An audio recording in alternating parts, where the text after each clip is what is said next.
Welcome to the class on insulated gate bipolar transistor. The simply called it IGBT. So up to here we have studied the SCR and MOSFET triad course. But why we developed the MOSFET means there is some disadvantage in the BJT. That is almost all overcome in MOSFET. The secondary breakdown and BJT is the bipolar device where the MOSFET is the unipolar device. But there is one disadvantage in the MOSFET, that is a on-state voltage drop or on-state loss. There is N channel is creating in a MOSFET. In the N channel, there is a lot of power is wasted. That is only due to the internal resistance.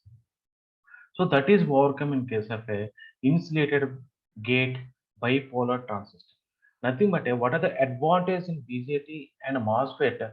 All those advantages we are getting in a IGBT. Bipolar, nothing but the conduction in the this device will be taken place due to the electron as well as a hole. Electron as well as a hole. Now we are going to see this is the structure of the IGBT. This is the structure of the IGBT. If we closely observe here, it is a three-terminal device. It is a three-terminal. The one is emitter. These two are emitters. These two are combined. This is the gate terminal. This is the collector. It is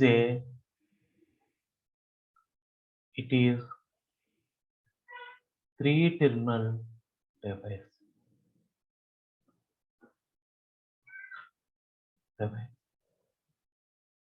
The second point is that it is a voltage control device. It is very, very important. Voltage control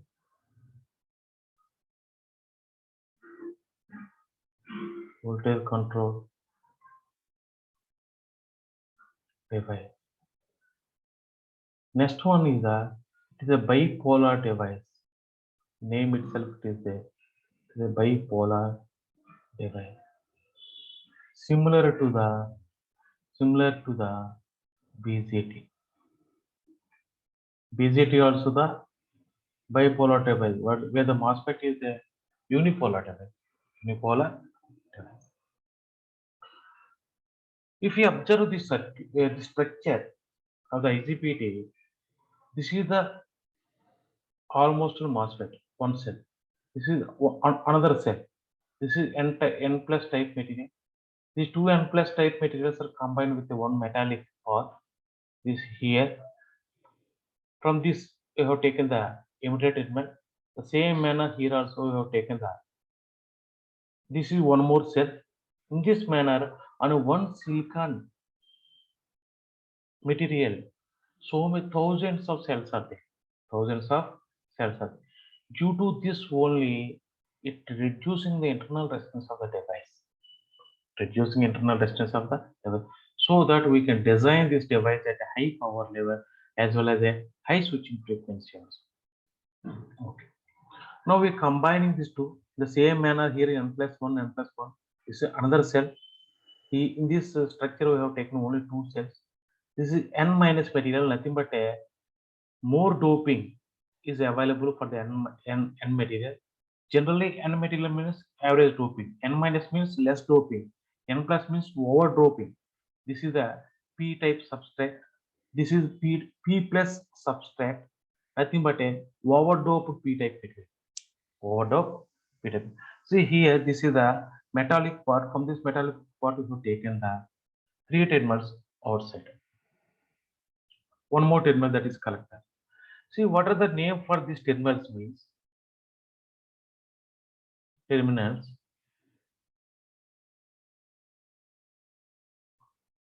Emitter.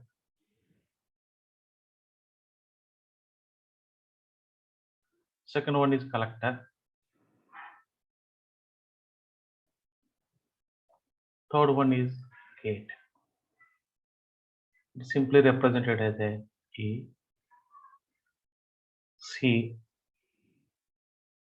This is G. Okay. Initially, here you take one switch,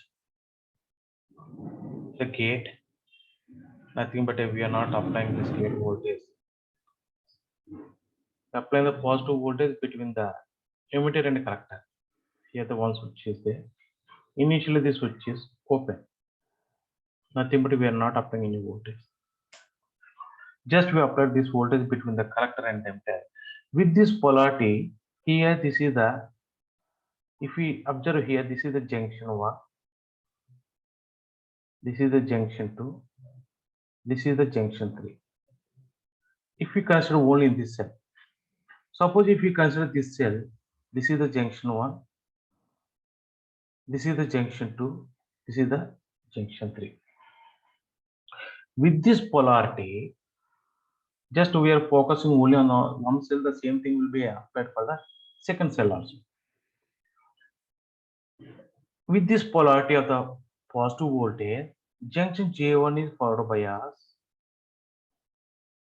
junction J3 also the forward bias, whereas the junction J2 is reverse bias. Nothing but within the device there is a possibility of passing of charge carriers up to this point. Up to this point, because the junction J2 is reverse bias. In this manner here, that this is the junction J2 for the second cell. See, this is also the forward bias, so the current may pass up to this point. The charge carriers may move up to this point. In this manner. For this cell, if we consider the second cell, this is the other current to the emitter, from the emitter. In this manner. But there is a break here because junction J2 is the reverse bias. If you vanishes this junction J2, then there is a conduction path in the device, then the device goes to the on state. Otherwise, the device in the off state. This is what we exactly happen when you apply the positive voltage between the collector and emitter. Collector and the emitter. Suppose if we close this switch is closed. Whenever we are closing the switch, there is a positive voltage between the gate and emitter. Because of this one, this is the silicon dioxide material. This is the silicon dioxide material. So because of this layer, there is electric field is created inside of below the gate, nothing but here plus minus, here plus. With this polarity, the charge carriers will be induced here. N channel is formed here. Same manner in second cell also. Here. Due to this charge carriers N channel, the junction J2 will be breaks down. Once the junction J2 is breaks down, now the current is passing in this manner. Again, the two currents are entering at this point and summing at this point. Are you getting the point? Now here, in this manner, the current is passing in the circuit. Current is passing in the circuit. This is happen only if you apply the gate voltage between the gate and the emitter after applying the forward voltage between the collector and the emitter. Collector and the emitter. If we observe closely here, this is the one cell, this is another cell. In this manner, on the same silicon material, thousands of cells are there. Nothing but inside of the device, the current is parallelly dividing. Parallel dividing. Nothing but the resistance for the current will be lesser. All these resistances are parallel. So the overall resistance of the device will be decreases. Because if the resistance is parallel, what happens? The resultant resistance will be decreases. Nothing but the internal resistance of this total device. The internal resistance of the total device will be decreases. That is the main disadvantage in the MOSFET. That is overcome in case of a IGBT. That is overcome in case of a IGBT. So this is the operation how we are going to on the IGBT from the off state to the on state. Now the symbolic representation of how we are going to represent this IGBT means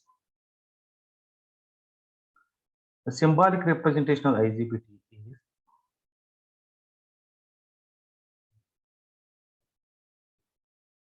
symbol or symbolic representation of symbol.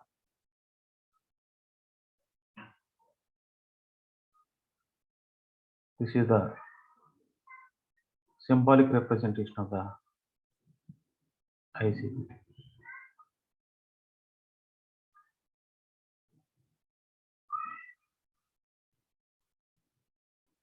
One terminal taken, one more terminal taken. This is the gate terminal. This is the collector. This is the emitter.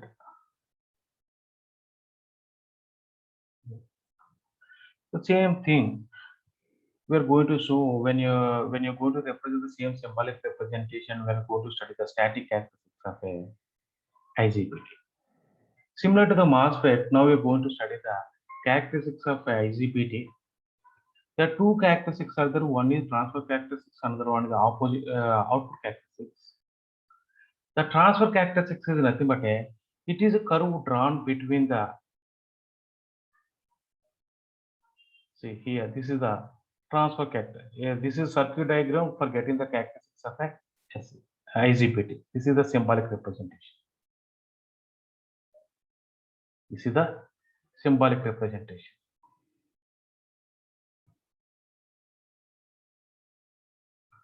So now you take, this is the symbolic representation of the IGBT. This is the symbolic representation of IGBT. Now this is the, this arrow shows the direction of the current.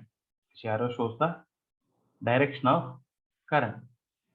Now we are going to study the characteristics of IGBT. There are two types of characteristics are there. One is the output characteristics, another one is the transfer characteristics. Output characteristics are nothing but it is a curve drawn between the collector current. It is a curve drawn between the collector current to the collector emitter voltage, this voltage. And transfer characteristics are nothing but it is a curve drawn between the collector current to the gate emitter voltage. The emitter is common to the both input as well as the output. It is common to the both input and the output. Generally, we are using this as a this configuration we are using in a power electronics. Okay. Now, first of all, we are seeing the transfer characteristics. In case of a transfer characteristics, VGE we have taken on the x-axis. See here, this is the VGE. We have taken on the x-axis. VGE we have taken on the x-axis. IC, nothing but collector current we have taken on the y-axis. If you draw a graph up to certain voltage of the gate voltage, up to certain value of the gate voltage, collector current is 0. Nothing but then this voltage is not sufficient. This voltage is not sufficient to create a field in a IGBT. So once this voltage is more than this voltage, nothing but this voltage is nothing but a trigger voltage or avalanche voltage. So once this voltage is VG gate voltage more than this voltage, then the collector current will be increases. Already we know that this collector current is highly depending upon this voltage, collector voltage, and this resistance. This is nothing but a load resistance. This is nothing but a load resistance. This is nothing but these characteristics are nothing but transfer characteristics.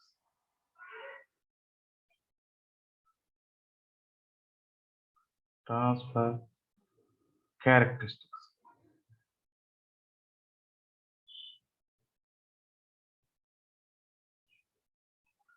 Now we are going to draw the output characteristics. In case of output characteristics, first of all, you made this gate voltage is constant. Then by changing this voltage, you note down this voltage as well as this current. Up to certain value of this voltage, the device in off state. After that, it is highly depending upon the gate voltage. If further increase the voltage, the breakdowns will be occurring. The junction in the device will be breaks down. Same manner, this is for the VG1. If further increase the voltage,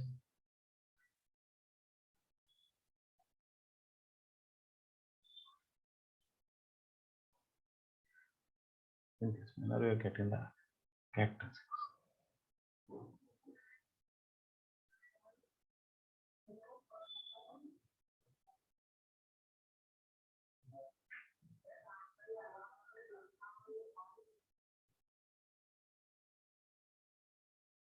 This is almost all.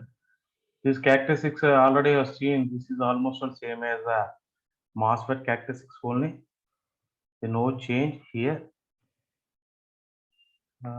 Just I want to modify this one because it is not good.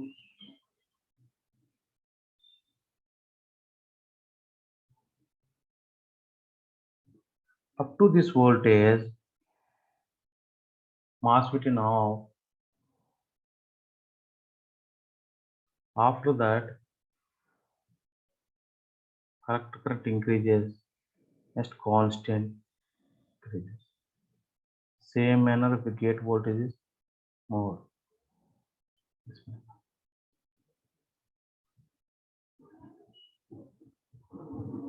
This is for the VG1. This is for the VG2. This is for the VG3. In this manner, we're increasing the voltage. We're getting the different characteristics. This characteristic is nothing but a output characteristics of a